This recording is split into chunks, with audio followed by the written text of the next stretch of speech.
ഇപ്പോൾ ഏത് രീതിയിലാണ് NIA അന്വേഷണം പുരോഗമിക്കുന്നത്? ഈ ഫരീദാബാദ് ഗ്യാങ് അതിന്റെ ആസൂത്രണം മുഴുവൻ ഈ ഡോക്ടർ സംഘമാണ് നടത്തിയതെന്നുള്ള വിശദാംശങ്ങളിലേക്ക് എത്തുന്നു. ഇതിന്റെ തുർക്കി ബന്ധം ഉൾപ്പെടെ പരിശോധിക്കപ്പെടുകയാണ്. മാത്രമല്ല അൽഫല സർവകലാശാല കേന്ദ്രീകരിച്ചുള്ള അന്വേഷണം അത് ഏത് രീതിയിൽ പുരോഗമിക്കുന്നു?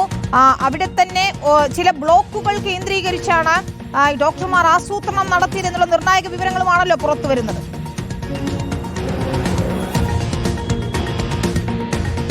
പിന്നീട് ഫരീദാബാദ് സംഘം രാജ്യത്ത് വലിയ ഭീകരാക്രമണങ്ങൾ പദ്ധതിയിട്ടു എന്ന വിവരമാണ് NIAക്ക് എന്താണെങ്കിലും ലഭിച്ചിരിക്കുന്നത്. 4 ഇടങ്ങളിൽ ഭീകരവാദത്തിന് അവർ ശ്രമിച്ചിരുന്നു, ആക്രമണത്തിന് ശ്രമിച്ചിരുന്നു. അതിനുവേണ്ടി 8 അംഗങ്ങളെ തയ്യാറാക്കി, അതായത് 2 പേരംഗം സംഘമാണ് ഈ 4 ഇടങ്ങളിൽ ആക്രമണം നടത്തുക എന്തായിരുന്നു ഇതുമായി ബന്ധപ്പെട്ടുകൊണ്ട് ഇവർ ഉണ്ടാക്കിയ ഒരു പദ്ധതി. ഈ പദ്ധതി പ്രകാരം ഇതുമായി ബന്ധപ്പെട്ട് 20 ലക്ഷം രൂപ ഇവർ സമാഹരിക്കുകയും അത് ഈ പറഞ്ഞതുപോലെ രാസവസ്തുക്കളും IED അടക്കമുള്ള സാധനങ്ങളും വാങ്ങുന്നതിന് വേണ്ടി ഇവർ ഉപയോഗിക്കുകയും ചെയ്തിട്ടുണ്ട്.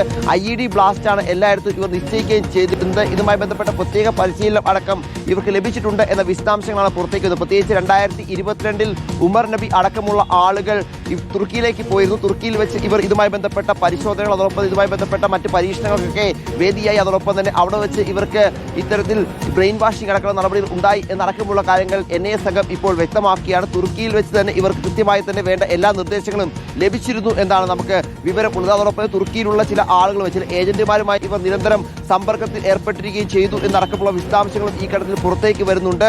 തുർക്കിയിൽ ഉണ്ടായിരുന്ന യുക്കാസ എന്ന് പറയുന്ന ഒരു നിക്നെയിം, അതായത് യഥാർത്ഥ പേരാകാൻ സാധ്യത യുക്കാസ എന്നൊരു ഏജന്റുമായാണ് നിരന്തരം ഉമർ നബി അടക്കമുള്ള ആളുകൾ ബന്ധപ്പെട്ടിരുന്നത് എന്ന വിശദാംശങ്ങളാണ് പുറത്തേക്ക് വന്നുകൊണ്ടിരിക്കുന്നത്. എന്താണെങ്കിലും വലിയ പദ്ധതിയാണ് ഇവർക്ക്. പ്രത്യേകിച്ച് 32 പഴയ കാറുകൾ, അതായത് നിലവിൽ യൂസ്ഡായ കാറുകൾ മേടിക്കാനുള്ള തീരുമാനം ഇവർക്കുണ്ടായിരുന്നു. ഈ കാറുകളിൽ തന്നെയാണ് ഇത്തരത്തിൽ സ്ഫോടനം നടത്താനുള്ള പദ്ധതി ഉണ്ടാക്കിയത്. അതിന്റെ ഭാഗമായാണ് ഈ പറഞ്ഞ 3000-ഓളം കിലോ വരുന്ന രാസവസ്തുക്കൾ ഇവർ ശേഖരിക്കുകയും ചെയ്തത്.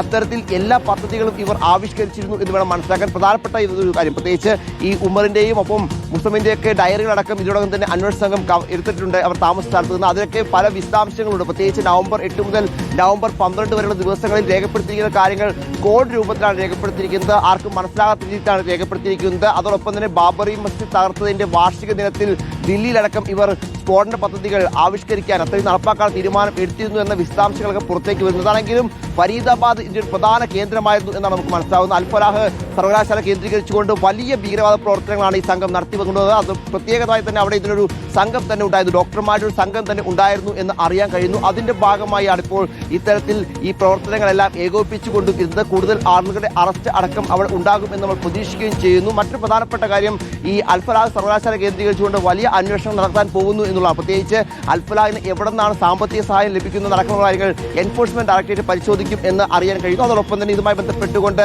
സാമ്പത്തിക കുറ്റാന്വേഷണ വിഭാഗവും പ്രത്യേകമായ പരിശോധന നടത്തും. ഒപ്പം സാമ്പത്തികമായി ബന്ധപ്പെട്ട ഓഡിറ്റ് അടക്കം ഈ സർവകലാശാലയുമായി ബന്ധപ്പെട്ട് നടത്തും എന്ന വിശദാംശങ്ങൾ പുറത്തേക്ക് വരുന്നുണ്ട്. അൽഫലാഹിന്റെ എല്ലാ സാഹചര്യവും പരിശോധിക്കാൻ കേന്ദ്ര സർക്കാർ ഏജൻസിയോട് നിർദ്ദേശം നൽകി എന്നാണ് ഇപ്പോൾ പുറത്തുവരുന്ന മറ്റൊരു പ്രധാനപ്പെട്ട കാര്യം. നേരത്തെ നമ്മൾ സൂചിപ്പിച്ചതുപോലെ തന്നെ ഈ വാഹനങ്ങൾ, പ്രത്യേകിച്ച് I-20 വാഹനം, അതോടൊപ്പം ഇന്നലെ പിടിച്ചെടുത്ത കാർ, അതോടൊപ്പം ഇന്ന് പിടിച്ചെടുത്ത ബസ് അടക്കമുള്ള കാറുകൾക്ക് ഈ സർവകലാശാലയുമായി ബന്ധപ്പെട്ട സ്ഥലങ്ങളിലേക്കാണ് ഉണ്ടായത്. പ്രത്യേകിച്ച് I-20 കാർ 12 ദിവസം സൂക്ഷിച്ചതും ഇതേ സർവകലാശാലയ്ക്ക് അകത്താണ്. ഇന്നിപ്പോൾ പിടിച്ച ബ്രസ കാറും സർവകലാശാലയ്ക്ക് അകത്ത് തന്നെയാണ് പിടിച്ചെടുത്തത്. സ്വാഭാവികമായും ഈ സർവകലാശാലയ്ക്ക് അകത്ത് വലിയ ഗൂഢാലോചന ഇതുമായി ബന്ധപ്പെട്ട് നടന്നിട്ടുണ്ട് എന്ന കാര്യത്തിൽ യാതൊരു സംശയമില്ല. കാരണം 4 ഇടങ്ങളായിരുന്നു ഇവരുടെ ടാർഗറ്റ്. ഈ 4 ഇടങ്ങളിലേക്ക് സ്ഫോടനം നടത്താൻ 8 പേരെ നിയോഗിക്കുകയും ചെയ്തിരുന്നു. IED ബ്ലാസ്റ്റുകളാണ് ഇവർ പദ്ധതിയിട്ട് അതിനുവേണ്ടിയുള്ള പണസമാഹരണം അടക്കം ഇവർ നടത്തിയിരുന്നു. കൃത്യമായി തന്നെ ഇവർ ടർക്കി ഇതുമായി ബന്ധപ്പെട്ടുകൊണ്ട് വിദേശ രാജ്യങ്ങൾ, പ്രത്യേകിച്ച് തുർക്കിയിൽ നിന്നൊക്കെ കൃത്യമായ നിർദ്ദേശങ്ങൾ സ്വീകരിച്ചിരുന്നു എന്ന